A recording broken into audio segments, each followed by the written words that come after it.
On this episode of Game Shack, rumor on the street is that Arcade1up will be announcing some new titles by June 1st. I'm going to talk a little bit about if I think that's true. I'm going to speculate as to what games they might be, plus a little bit more arcade news coming up next.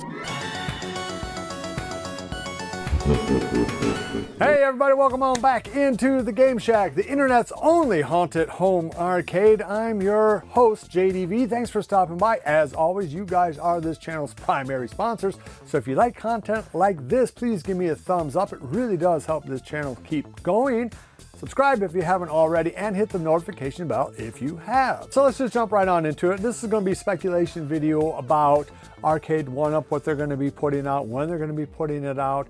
A couple of things making me want to do this. One, I just saw a new video by Bill over at Bill's Retro Show, and it really brought up an interesting point, which is that for a while there, Arcade1up was really pushing their cell phone app, their online app that kind of helps you stay connected with Arcade1up in terms of news, in terms of getting your leaderboard scores, just basically anything to do with Arcade1up. And he pointed out that there really hasn't been anything new from Arcade1up in terms of firmware or anything really new news announcements on that app since November. And that is on top of course, the fact that they haven't announced or released any new cabinets in some time. And of course, the fact that they're not really communicating to anybody in this community or to the world at large, other than that article that came out about a month ago now, where they basically asked for investors at the end of it. Okay, so all that gun to my head, what do I think? Do I think they're going to announce anything by June 1st? No, I don't. I think they're going to announce it either in late July, early August, because that still builds in enough time frame to where they could get these units into warehouses in time for Thanksgiving, Black Friday, for Christmas sales, all that kind of stuff.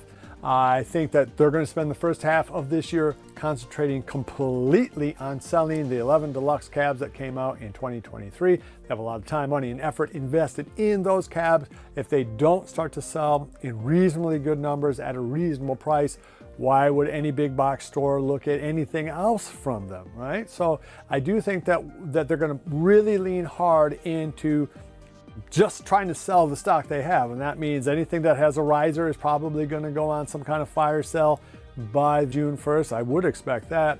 And they're going to try real hard to sell what they have right now. I don't know if that's an ad campaign or if they try to get some influencers to be more excited about those deluxes or whatever, but I think that they need to move their old stock before they have any kind of chance of bringing out new. But if I'm wrong, if they do announce something on or before June 1st, what do I think it's going to be? Well, it's not going to be AVP. I think that's just out the window. I think the Walmart rejected that, or maybe Best Buy did. I don't know. I think we would have heard about Alien vs. Predator already if they were going to announce it. If they do announce that cab, I think that would be much later down the line, and hopefully in an XL form factor, not a 17-inch deluxe form factor.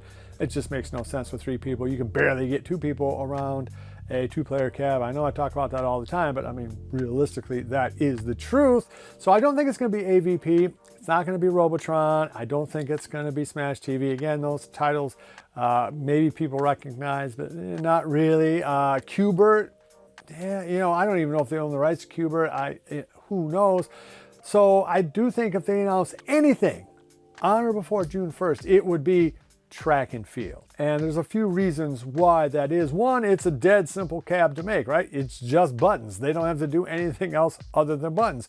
And there are a whole lot of other games like that they could put on their sports games that would require only buttons. Now, if they wanted to, of course, they could just put on a joystick and then you could play some other games as well. But there are a slew of arcade games that have not been touched yet that are buttons only. And then some that have been touched, like Asteroids, that are buttons only but have been converted to joysticks. So it's possible you could see some kind of juju like that if they kind of put out a track and field sort of multi-cade aimed at everybody. But if it is sports only, there are plenty of sports titles that are button only, and perhaps more importantly, their hardware can run it, right? They don't have to come up with a new PCB. They don't have to really bend over backwards trying to emulate this game the way they have some of their other games like Fast and Furious. No, you're going to be able to play track and field just exactly the way you could have played it in the arcade, because any hardware really can run track and field. Other big reason, of course, is that the Olympics are coming. They're going to be on NBC, and it's going to be, I don't know how big of a deal it is. I don't know how much love there is in the Olympics anymore, but there's still some.